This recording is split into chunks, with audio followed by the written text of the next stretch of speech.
হালিশহরের বীজপুরে তৃণমূল কর্মী পুলিশি হেফাজতে মৃত্যু। আর তাকে ঘিরে আজ দেখা করতে যান তার বাড়ি মমতা বন্দ্যোপাধ্যায়। মমতা বন্দ্যোপাধ্যায়ের গাড়িকে ঘিরে বিক্ষোভ দেখায় জনতারা। 2011 সালে তৃণমূল ক্ষমতায় আসার পর 2013 সালের 19শে জানুয়ারি ধনিয়াখালী থানার লকআপে মৃত্যু হয় কাজী নাসির উদ্দিনের। পিটিয়ে মারার অভিযোগ ওঠে।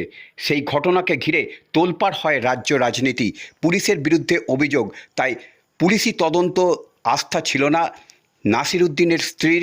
তাই আদালতে আবেদন করেন সিবিআই তদন্তের। সিবিআই ঘটনা তদন্ত করে, কিন্তু সেই তদন্ত নিয়েও প্রশ্ন তোলে হাইকোর্ট।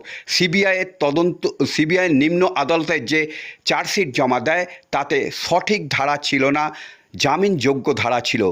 হাইকোর্ট প্রশ্ন তোলে কেন 304 ধারা দেয়া হয়েছে। 304 ধারার পার্ট 2 দিতে হবে, অর্থাৎ অনিচ্ছাকৃত খুন কিন্তু জ্ঞানত জামিনযোগ্য ধারায় চার্জশিট জমা দিয়েছে সিবিআই। তাই নিম্ন আদালতে চার্জ ফ্রেম হয় জামিনযোগ্য ধারাতেই। এর বিরুদ্ধে হাইকোর্টে আবেদন করেন নাসির উদ্দিনের স্ত্রী মনুজা বিবি। হাইকোর্টের বিচারপতি তীর্থঙ্কর ঘোষ এবং চিফ জুডিশিয়াল ম্যাজিস্ট্রেটকে নির্দেশ দেয় ধারা 304 এবং পার্ট 2 যুক্ত করতে হবে, এবং সেটা হবে হুগলি জেলা সেশন আদালতে।